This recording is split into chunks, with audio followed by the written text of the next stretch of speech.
Former Florida Congressman Colonel Allen West joins us. Good evening, sir. And I've been hard on the president for the past 2 nights about this tango, about not returning home. On the other hand, I'm mindful of the fact that I woke up today to find the number 2 in ISIS has now been eliminated. Oh, he wasn't the, he's the one who orders this stuff. He's the commander-in-chief, so he gets credit when good things happen.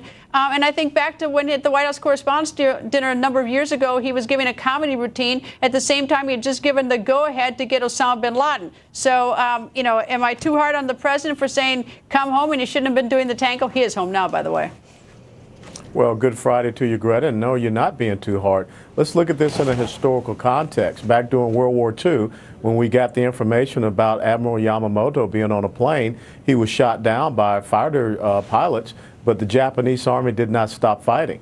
Yes, President Obama did give the order to execute the raid that killed Osama bin Laden, but al-Qaeda has metastasized and expanded into the Maghreb, which is North Africa, the Arabian Peninsula. They still are a very viable entity in the Middle East, and of course in Pakistan, Afghanistan. So killing the 1 or the 2 here does not mean that much, because we're not fighting against a global Islamic jihadist movement. We don't have a strategic level objective, and I think that the president should have headed right to Brussels, should have sat down with NATO, sat down with the EU leaders, and he should have talked about putting together a coalition of the willing to go down and make sure that we eradicate the sanctuary that ISIS has, as well as coordinating our activities to eradicate their domestic sanctuaries.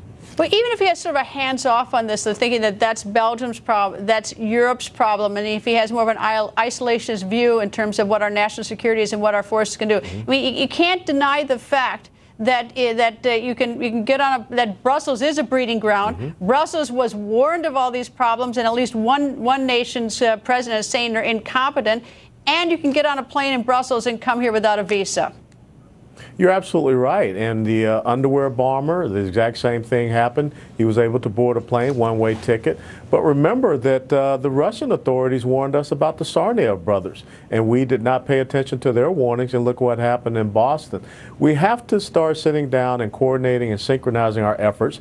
Tashfeen Malik, who came to the United States of America on a fiancé visa with Saeed Farouk, and the next thing you know, 14 Americans are killed. Wait a second, which was absolutely ridiculous because she gave a phony address on her visa request. Yeah. I mean, that was the most incredible incompetence that we gave her that visa. She never should have been in this country. So we've been incompetent ourselves. We've been incompetent ourselves. Indeed we have. Anyway, but with tragic consequences for many. Anyway, Colonel, thank you very much for joining us.